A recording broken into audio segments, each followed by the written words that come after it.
Hey folks, I just wanted to give you a little update on where we are with the Phantom. It's been a little bit, work has been extremely busy, so I just want to kind of go over where we're at with this, with the Phantom. So a couple of things. First of all, we got the nose on, and we got the cockpit tub mounted with the cockpit. This area right here, this is a challenging thing if you're building, and you can see it's kind of rough right now. That's because I put a little bit of sprue glue on there because there were a couple little holes in there that I need to fill in. But if you use clamps and you use these flat clamps like this, you should have seen how many clamps I had on this thing in order to get this just right. Because what happens here is this side sinks in and that side sinks in. Actually, what would be better is if you put, now that I've done it, I'll probably do it on the next one, put some sort of bracing on either side of that. So whenever you put them together, they don't shrink in or sink in, however you want to put it. But I will tell you, okay, just to give you an idea, I had this clamp.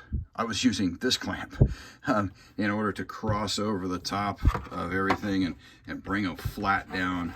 The clamp was sitting on here, probably like this, just very gently, but making sure that there's a cross between the wing side and the forward part of it in order to get that flat.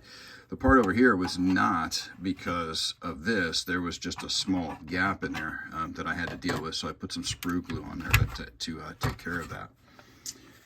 So yes, even sometimes using very, very large clamps. But you can see it's starting to come together, looking like a Phantom. So we're working on the intakes now. Remember, originally we were not even going to use the intakes, so we're dealing with some challenges because of that.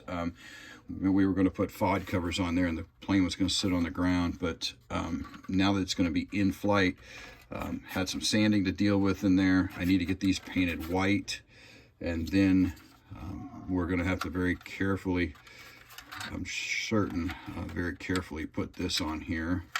If you are an Academy Phantom builder, I will tell you, there's a whole bunch of sink marks in here. I'm going to have to sand those down and fix them. First, I thought I wasn't going to worry about it because, you know, who can potentially see that? But I realized that it's going to be on the stick, and somebody standing up here like this angle, you can actually potentially see there, that angle right there. I can see some of them. Actually, for you guys, that angle, I could see some of them. So I'm gonna have to fill and sand those a little bit. Put the seats together. The seats here in this format are 3-part seats as of right now. I'm going to paint all these black, and then I'll start putting the seat cushions in there. Got that one done. As you can see, the cockpit is in, and it's sitting there very nicely. It's sitting in there very well. There are a couple small little pieces where I'm going to have to kind of shove it in there a little bit. I'm gonna have to work that with my little knife in order to get it nice and tight in there. The next thing I'm going to be working on, though, is I'm going to be working on this tail section, because this tail section out here, if you do this right, you can paint the entire airplane and then put this on and not have to mask it and play around with it. So if you do it right, you can do that. So I'm going to do that. I need to understand a couple of pieces first. I think I'm going to, so here's the parachute housing. I need to take a look at the British version of this jet and see how much of this is gray versus how much is bare metal. But the other reason I'm going to do it now is because, as you've probably seen on a lot of Phantoms, there's a lot of burning and striping and different things in it. I just think it'd be a lot easier to handle this sitting inside of my finger, not having to run tape across it, because we know that tape tends to ruin the just ruin the bare metal at times. So there's a lot of little pieces that I'm going to deal with that and get that going. And if I can, I'm going to address it as its own little model. See if I can do this. I'm probably even going to address it. Oh, there's a little, that stinks on the tail hook. I didn't even see that. There's a little bitty sink mark right there. Gonna have to shave that down a little bit. There's not one on the other side, but probably address the tail hook separately from this metal area.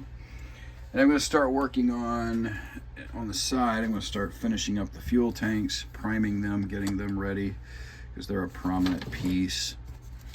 And then the tail will go on last because it needs to have all that in there. So I'll probably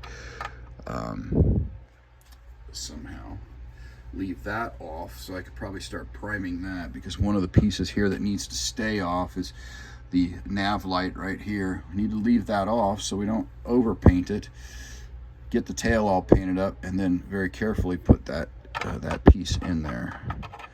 So we'll probably take care of that as a separate piece as well. To be honest with you, we're not too far away. You know, the tail planes will also be treated with the bare metal subject. I think I'm probably going to hit the barley gray or the grays on that one before I paint the metal, because the gray will take the tape much easier. So yeah, it's not too far off. There's a lot of little pieces. I'd say we're still a couple of weeks off. I have to go on a business trip on February 5. It'd be really nice to be done with this by February 5. But I'm also remodeling a bathroom, and that's taking a lot of my time right now. So hopefully I have you a little bit of an update here for you on where we're at, and we'll progress.